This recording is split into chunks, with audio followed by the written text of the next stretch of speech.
Why do so many American patriots hate or despise or dislike the European Union? Well, obviously it's because of propaganda, but for the groups who are putting out this propaganda, what is their reasoning? Well, before we ask that, we can also ask, well, and how bad is the European Union in reality? So first, I will start off by saying, yes, the European Union is very corrupt. There's no doubt about it. But that's not the full story. Because obviously, the United States is extremely corrupt as well. So why are these American patriots led to believe that the European Union is so bad and should be dissolved? But they're not led to believe that the United States is so bad and should be dissolved, even though they're quite similar in their corruption. I would say that first we have to consider, why are some of the elite in the United States promoting this type of propaganda? Well, we have to consider that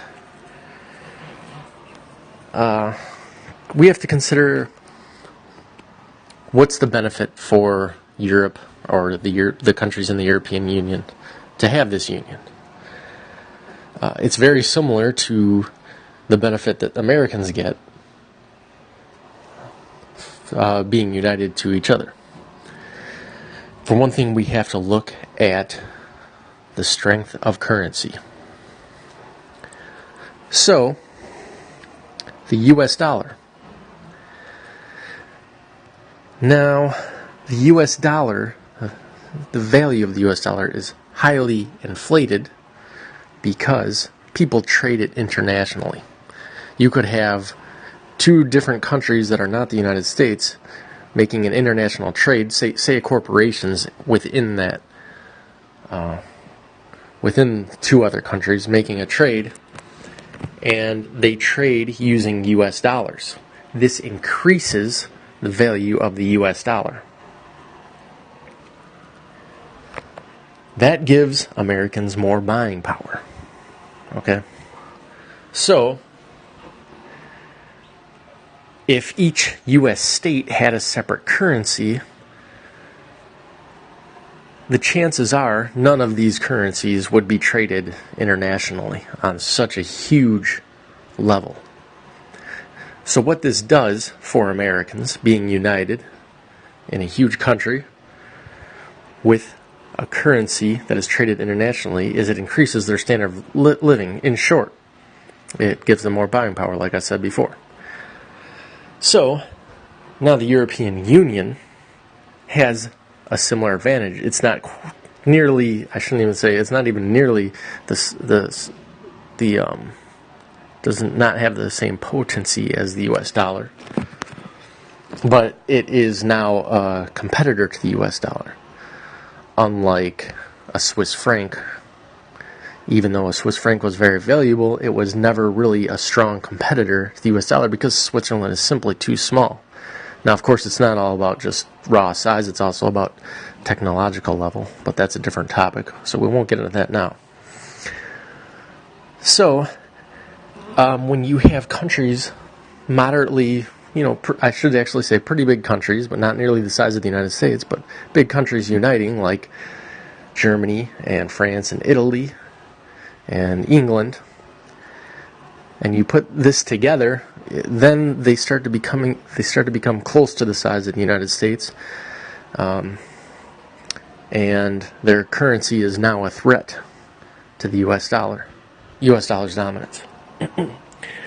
So, yes, the European Union is corrupt, but it is still benefiting Europeans that are in the Union because it's increasing their buying power, because now the euro is traded on the international market. Like I say, not as much as the US dollar, but still enough to increase the value of the euro.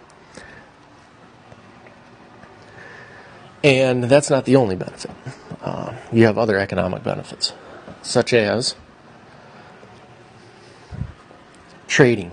Now, this is even a more important thing for Europe than it is the United States, because in Europe and the European Union, you have many different languages and many different cultures. So they're already at a disadvantage compared to the United States when it comes to trading. It's just easier to do business with people you speak the same language of, and it's easier to do business with people of your same culture, but especially the language thing.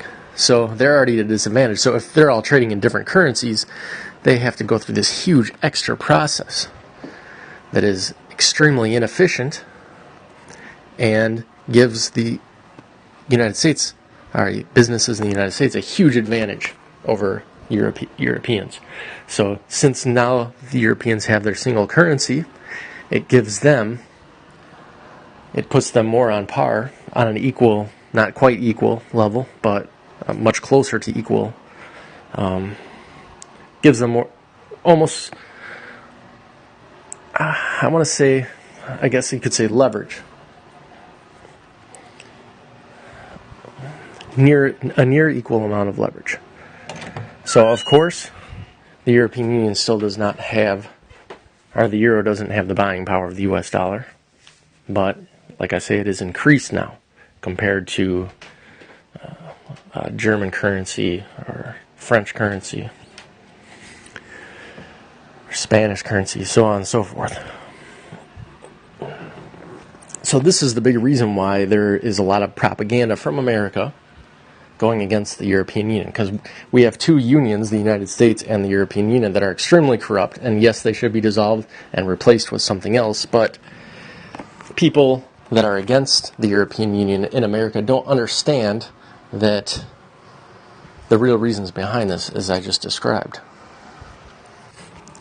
Now we can also talk about manipulation within the European Union and within the United States. For instance, a lot of, you would say, the more poor countries in the European Union are complaining about getting manipulated by the bigger countries. And of course, that is happening.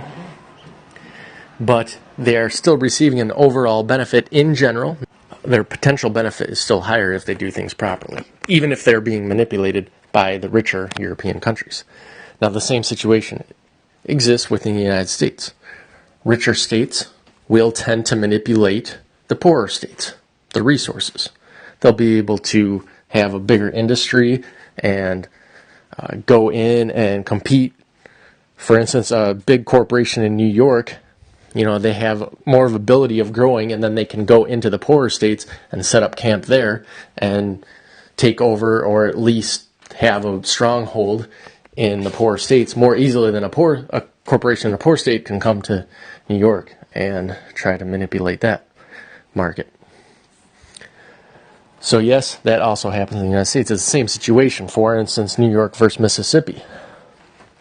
New York has more of a chance of being able to manipulate the resources in Mississippi than vice versa. Just as Germany has more of a chance of manipulating the resources in Greece than vice versa. So the same problem exists, but the overall benefit of Mississippi being in the United States, the overall potential benefit is much higher for the economic reasons I described and other reasons. Now, if every state in the U.S. would separate and have their own currencies, then they're going to be, let's say the European continues and the United States dissolves into a bunch of independent states, or at least states with their own currency, then the United States loses a bunch of buying power and loses a lot of trading efficiency. And the European Union would then be able to manipulate the situation better. That's basically what's going on here. So the people who are creating propaganda against the European Union will use some truth, for instance, the European Union being corrupt and manipulative. Yes, that's true, but they're not telling you the whole story. And then the Patriots who follow this type of propaganda will just easily buy right into it. Before I end this, we could also think about something like China. Well, you might want to say, well, China's big, why aren't they in the game? Well, this gets back to the technological level I told you about before.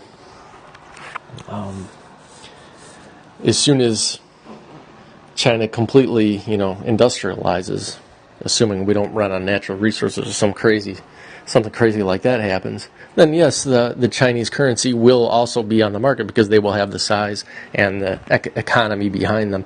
They could have started doing it already, and I have heard talks, I don't really follow it that much, but have heard talks that they will be getting on, if they aren't already, getting on their currency on the international market to a higher degree. So that's that. Now, if you look at a small country like Singapore, who's industrialized and a very rich country, their currency doesn't stand a chance on the global market. They just don't have the power behind it, even if they are way more efficient than any European country. I'm not saying they are, but hypothetically, if they're more efficient than any European country, or they're more efficient than the United States, it doesn't matter. They're just too small to get that type of power. So to recap, currency value and easier trading are the benefits and the positive sides to unions, large unions of countries. It makes trading easier, increases buying power. When you make trading easier, it's more efficient, it costs less. Pretty simple economics. Very simple, anyone can understand this. But people just want to follow the propaganda and continue without thinking, as usual. But I hope you now understand this anti-European sentiment a little bit better. There's reasons to be anti-European, but those are pretty much the same reasons as to be anti-United States.